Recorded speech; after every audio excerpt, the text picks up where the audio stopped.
Radio Publique Africaine.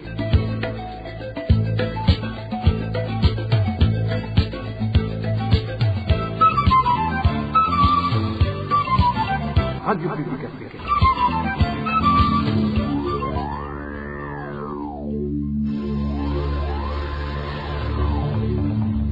C'est le moment de suivre le journal parlé en français. À la présentation, Eloge Diva, Lemesha. Nous sommes le 8 juillet 2024, vous écoutez la radio publique africaine et nous vous en remercions. Bonsoir et bienvenue dans ce journal dont voici les grands titres.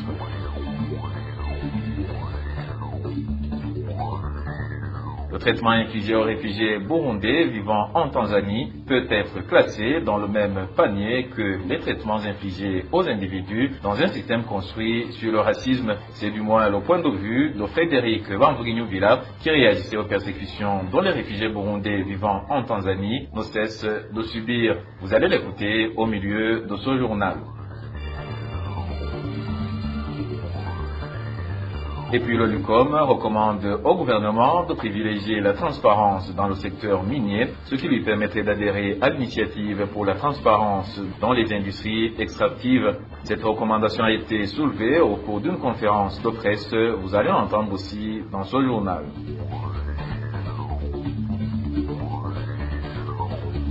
Dans ce journal également, vous allez entendre les indignations des habitants de la colline Gasenyi, située en commune Ouganda de la province Cibitoke, qui totalise actuellement 3 mois sans obtenir de l'eau potable, et ce, malgré qu'ils aient exposé ces difficultés aux autorités. Voilà pour les titres, le développement, c'est dans un instant.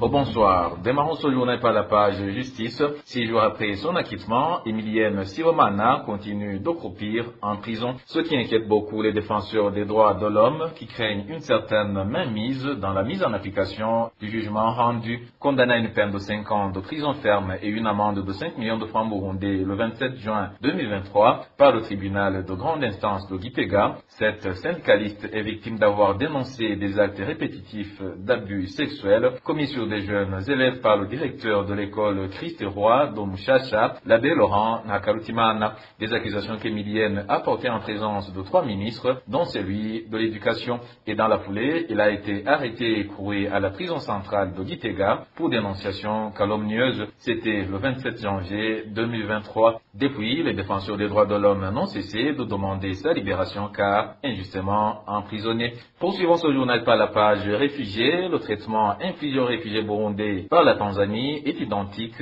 au racisme. Propos de Frédéric Bamvuginyuvila, ancien vice-président du Burundi. Ce politique trouve aussi très choquant que la présidente de la Tanzanie ne pense pas à empêcher les mauvais traitements infligés aux réfugiés. Un fait qui justifie, selon Frédéric Bamvuginyuvila, la volonté du gouvernement tanzanien de chasser les réfugiés burundais sur son sol. La question des réfugiés burundais en Tanzanie est une question qui est très connue, qui a été débattue dans presque toutes les instances internationales concernant les réfugiés. Mais jusque-là, nous sommes très étonnés qu'il n'y ait aucune évolution positive de cette question.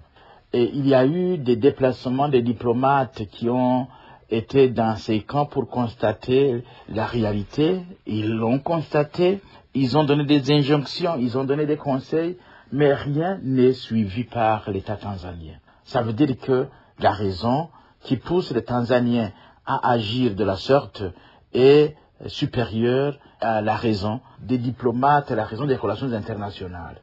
Donc, on peut se poser la question, quelle est cette raison qui pousse la Tanzanie à agir ainsi envers les Burundais réfugiés en Tanzanie? Et par là, nous soulevons plusieurs interrogations. Comment justifier que la Tanzanie puisse se comporter ainsi vis-à-vis des Burundais, alors qu'ils ne se comportent de la même manière vis-à-vis des autres réfugiés qui sont en Tanzanie? Et pourquoi ce traitement différentiel racial? Parce que justement, il s'agit de distinguer des Burundais des autres peuples. Pourquoi ce comportement? On ne peut pas comprendre ce qui se passe.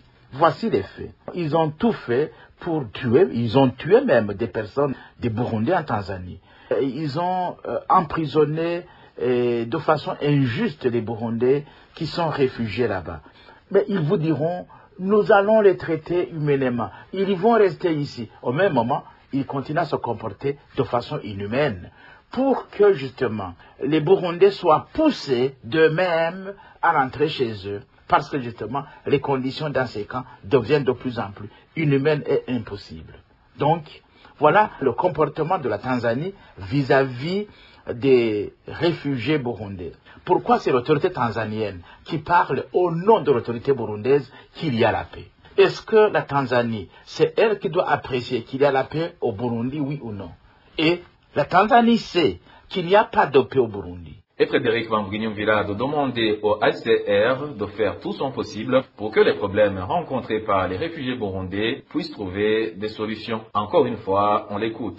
Je demande au HCR international de se lever pour répondre à cette question des Burundais qui sont en Tanzanie. Nous savons que les rapports qu'ils ont, des Tanzaniens qui les représentent dans le HCR, en fait, ces gens-là écoutent beaucoup plus l'État tanzanien que le HCR. C'est pour cette raison que la raison supérieure, c'est le Burundi qui pousse la Tanzanie à forcer les Burundais à rentrer dans leur propre pays. Alors, maintenant, si la Tanzanie ne le faisait pas de mauvaise foi, il devrait se rendre compte de dizaines de milliers de Burundais qui quittent clandestinement le Burundi pour aller ailleurs. Il y a beaucoup de jeunes, je les vois en Europe de l'Est. Et pourquoi ils quittent le Burundi? Et maintenant forcer les Burundais, réfugiés en Tanzanie, à retourner au Burundi. Et pourquoi cette mauvaise foi, cette raison supérieure qui fonde les relations entre le Burundi et la Tanzanie? Je crois qu'ils devraient abandonner ce genre de comportement pour que nos Burundais ne soient pas toujours des boucs émissaires, qu'ils abordent les véritables problèmes et traitent les Burundais comme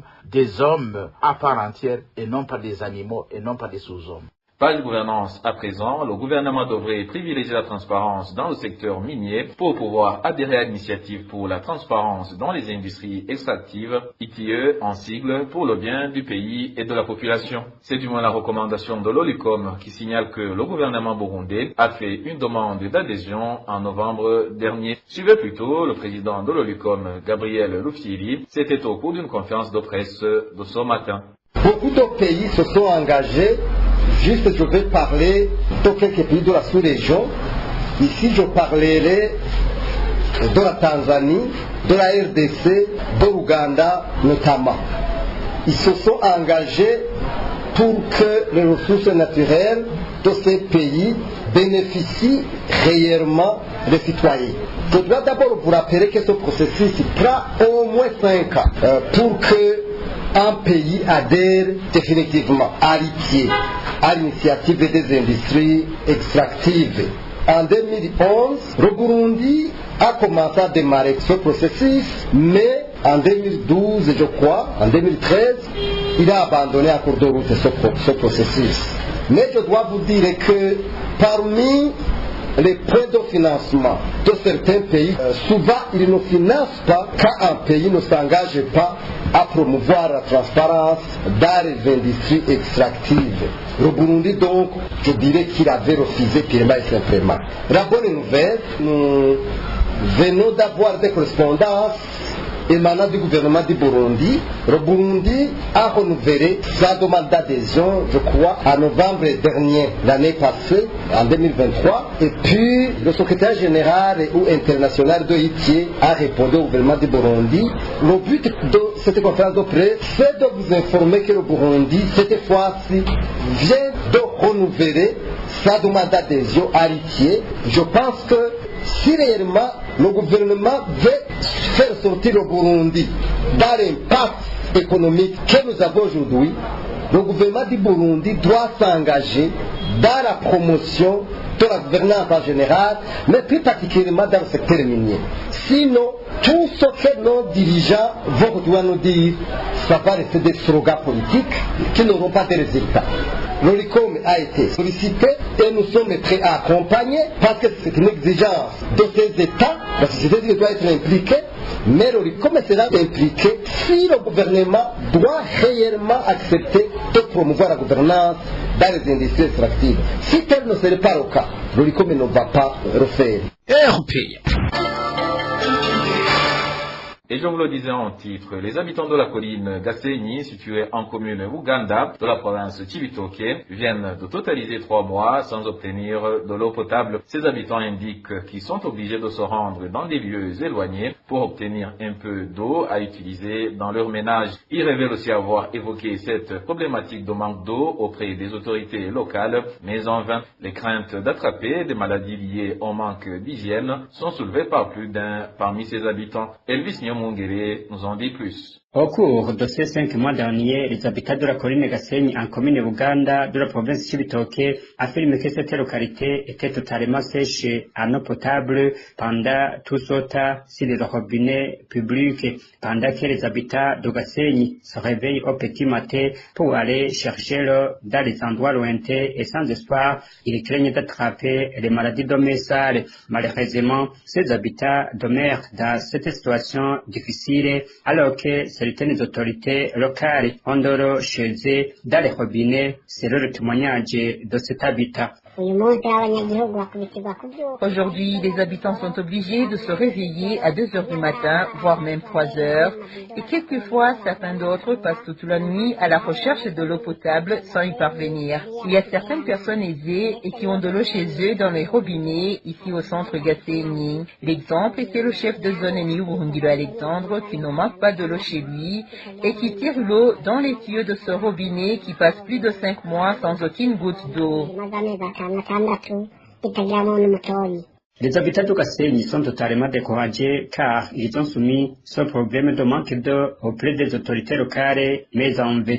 Nous n'avons pas encore joué Pamphile Hakizimana, l'administrateur de la commune Buganda, ainsi que le représentant de la régie des eaux dans cette commune pour réagir à ces lamentations de la population de la colline Gasenyi. Merci Elvis Nyomungere. Et en page santé, les malades alités à l'hôpital de Kirundo et les gardes malades s'inquiètent de la mesure qui leur interdit de sortir en dehors de l'hôpital pour se procurer ce dont ils ont besoin au-delà d'un horaire fixé par ces structures sanitaires. Ainsi, ils demandent aux responsables de cet hôpital de revoir cette mesure pour le bien-être des malades. Plus de détails avec Dani Claire, il la trouve. Cette mesure qui interdit les gardes malades de se rendre à l'extérieur pour acheter ce dont ils ont besoin a été prise à cet hôpital de Kirundo depuis près d'1 mois. Notre source indique qu'ils considèrent cette mesure comme celle appliquée aux détenus. Cette mesure a été débutée depuis l'arrivée d'une bombe d'essai héréditaire. Avant, la situation était normale. Ils appliquent cette mesure comme on le fait pour les détenus. On dirait que ce ne sont pas des malades. Oui, il y a des heures visités, mais des fois, on a besoin de matériel. Cette mesure, ils emmènent des cas de malades. On leur signifie qu'ils ne veulent pas mouvement de va-et-vient au sein de l'hôpital. Le nouveau médecin directeur de cette structure sanitaire a ordonné que les portes de l'hôpital soient ouvertes à midi. Notre source fait savoir que cette heure ne les favorise pas parce qu'il arrive des fois qu'un malade ait besoin de manger ou de se procurer d'une autre chose à l'extérieur de l'hôpital avant cette heure. Les heures de visite sont fixées à midi, mais un malade peut avoir un besoin avant cette heure. Il y a des médicaments qu'il ne peut prendre le matin, il ne peut le faire à jeûne. Ces malades et gardes malades demandent aux responsables de cet hôpital de Kirundo de revoir cette mesure pour l'intérêt des patients. Nous demandons qu'on donne la permission pour aller acheter ce dont le malade a besoin. Il ne peut pas prendre des médicaments sans manger, cela peut aggraver la maladie. La rédaction de la RPA n'a pas pu joindre le médecin directeur de l'hôpital de Kirundo pour s'exprimer là-dessus. Merci à toi aussi, Dani Claire. Et terminons ce journal par cette brève qui revient sur le bilan sécuritaire de la rédaction de la RPA. Au cours de la semaine dernière, notre rédaction a pu répertorier 3 personnes tuées dans 2 provinces du pays. La première personne est un jeune homme retrouvé mort vendredi dernier sur les berges de la rivière Rusizi au niveau d'un endroit qui sépare les collines de Kagwema de la commune Gihanga et Nyamitanga de la commune Uganda. Nous sommes en province Cibitoke. La deuxième personne tuée à Chibitoke est un certain Samson Hunzwenumuryango. Il a été exécuté mardi dernier par ses amis au moment où il rentrait du marché de Nyamitanga. Ces malfaiteurs lui ont volé une somme de 100 000 francs burundais. La troisième personne tuée égorgée vendredi dernier habitait la colline Gachacha, commune et province Rumonge. C'était un jeune garçon de 15 ans prénommé Adjei. Et voilà, chers auditeurs de la radio publique africaine, c'est par ici que le journal de ce 8 juillet 2024 se termine. Merci pour votre écoute. Je remercie également mes collègues de la rédaction et de la technique pour leur parfaite collaboration. Éloge Divin Remécha, je vous présentais ce journal. Je vous souhaite une excellente soirée.